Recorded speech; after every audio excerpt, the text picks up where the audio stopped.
Hello again.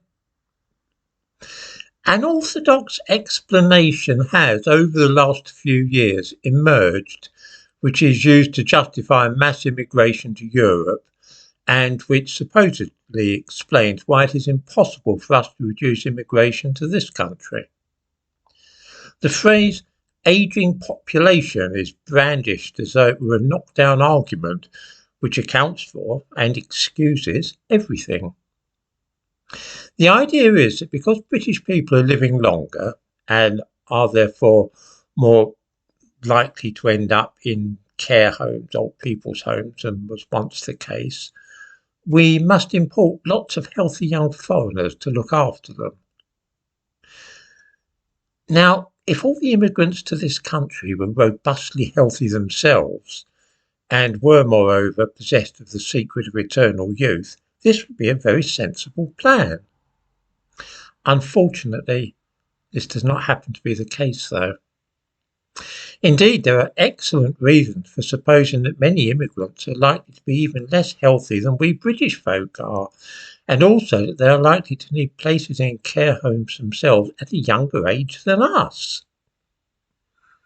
A natural conclusion is that we shall then have to arrange for even more immigration in order to get hold of more young people who will take care of this first lot of young people who were brought here to take care of the old British people when they themselves need hospitals or care homes. Straight away we can see that immigration of this kind is a self-perpetuating and endless Ponzi scheme, where you need an endless supply of new punters in order to keep the thing going. That in itself is bad enough, but there is worse. All the indications are that the immigrants we bring in are going to need more care than white British people and are likely to end up in care homes and hospitals at a much younger age. Black people of African origin, for instance, and this of course includes Caribbeans, are far more likely to develop schizophrenia than white British people. People of black Caribbean heritage in the United Kingdom are 9 times as likely to be diagnosed with schizophrenia as white people. Those of black African origin are 6 times as likely to receive such a diagnosis. This means that black people are far more likely to be sectioned and spend time in psychiatric units, needing, in other words, just the same kind of full-time care as those old folk in care homes. Then too, there is increasing evidence that black people are likely to develop dementia at an earlier age than white people in this country, which also has implications for the future. Black people tend to be more obese than white people, and so also more likely to end up with diabetes, high blood pressure, and so on.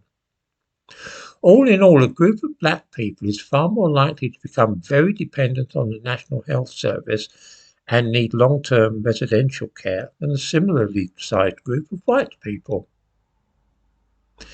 Pakistanis, and those born in this country are Pakistani immigrants, are also likely to need far more resources from the NHS than the average white person and their children. They are many times more likely to need special schools or residential units for their kids. Approximately 3% of the British population is of Pakistani heritage. That is to say, people who were either born in Pakistan or were born to parents whose families have their origin in that country. The infant mortality rate among members of this community is double that of white British babies. The infant mortality rate for babies of Pakistani origin, born in Britain, is combined with a very high number of stillbirths in which a baby is born dead. This too is running at twice the national average. Not only that, but more importantly from our point of view, examining the question which we are of the usefulness of immigration as a way to alleviate the burden on the NHS and to make life easier for those running care homes and hospitals, is that babies born to parents of Pakistani heritage account for a third of all babies with genetic birth defects in Britain. Reflect for a moment on this figure. Just 3% of the population have 33% of the babies with genetic defects.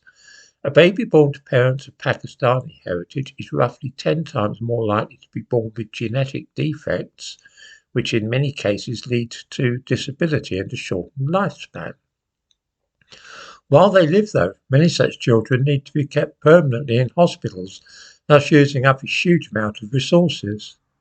The reason for all this is, of course, that roughly 50% of marriages among people of Pakistani heritage are between cousins, which greatly increases the risk of genetic disorders. These are just a few examples of the way that the families of immigrants are more likely to need intensive looking after than are those of white British families. The idea that by inviting such people to come and live in this country we are going to reduce the burden on the National Health Service and allow it to function more effectively is quite absurd. Even if all the immigrants who arrived in Britain were young and healthy, without above average needs, their very presence here would tend naturally to put more of a strain on the NHS than they are likely to alleviate by working in hospitals and care homes. For example, in the last year, for which figures are available, net migration to this country was 600,000.